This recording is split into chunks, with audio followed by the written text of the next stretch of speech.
Hello YouTube, and here is part 5 of my Grimm's Fairy Tale series. This story is called The Wolf and the Seven Little Kids. There was once upon a time an old goat who had 7 little kids and loved them with all the love of a mother for her children. One day she wanted to go into the forest and fetch some food, so she called all 7 to her and said, "Dear children, I have to go into the forest. Be on your guard against the wolf. If he comes in, he will devour you all, skin, hair, and all.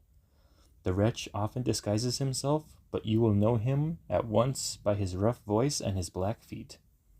The kids said, "Dear mother, we will take good care of ourselves. You may go away without any anxiety."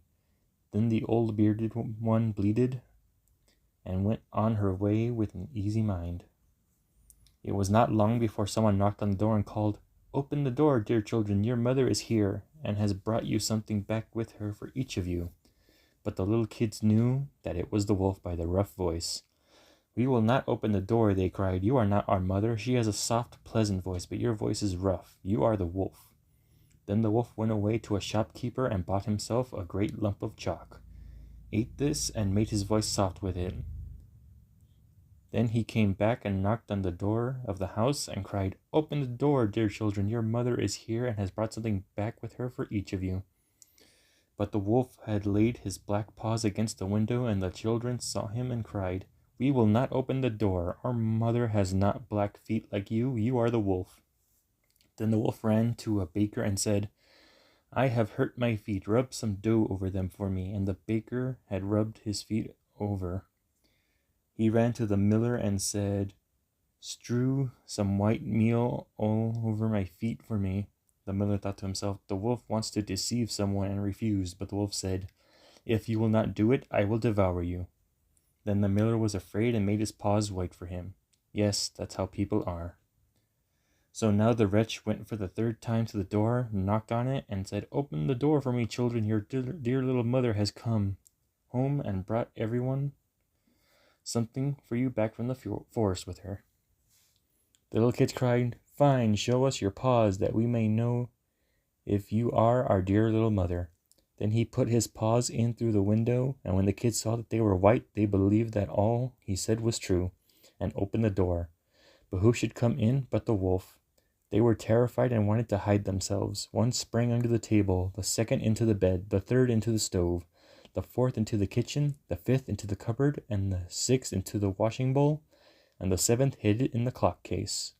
But the wolf found them and used no great ceremony. One after the other he swallowed them down his throat. The youngest, who was in the clock case, was the only one he did not find. When the wolf had satisfied his appetite, he took himself off, laid himself under a tree in the green meadow outside, and began to sleep. Soon afterwards the old goat came home again from the forest. Ah, what a sight she saw there! The door stood wide open. The table, chairs, and benches were thrown down. The washing bowl lay broken to pieces, and the quilts and the pillows were pulled off the bed. She sought her children, but they were nowhere to be found. She called them out one after another by name, but no one answered. At last, when she came to the youngest, a soft voice cried, "Dear mother, I am in the clock case." She took the kid out, and it told her that the wolf had come and eaten all the others. Then you may imagine how she wept over her poor children.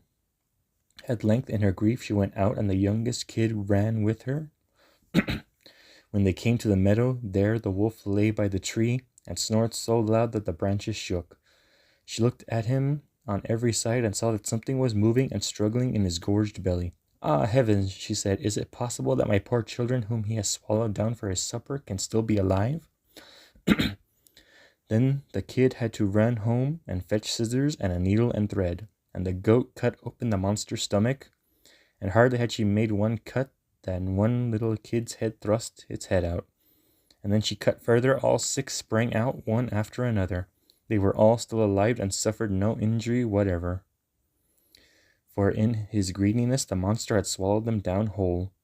What rejoicing there was! They embraced their dear mother and jumped like sailors at a wedding. The mother, however, said, "Now go and look for some big stones, and we will fill the wicked beast's stomach with them while he is still asleep." Then the 7 kids dragged the stones there with all speed, and put as many of them in his stomach as they could get in. And the mother sewed him up again with the greatest haste, so that he was not aware of anything, and never once stirred. When the wolf at length had had his sleep out, he got on his legs, and as the stones in his stomach made him very thirsty, he wanted to go and to a well to drink. But when he began to walk and move about, the stones in his stomach knocked against each other and rattled. Then he cried, "What rumbles and tumbles against my poor bones? I thought 'twas 6 kids, but it's not but big stones." And when he got to the well and stooped over the water and was just about to get a drink, the heavy stones made him fall in, and there was no help but he had to drown miserably.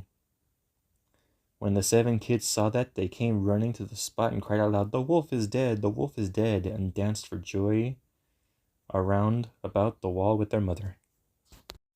And that was The Wolf and the 7 Little Kids. I hope you enjoyed it as much as I did. Please comment what you think and subscribe for more videos. Until next time.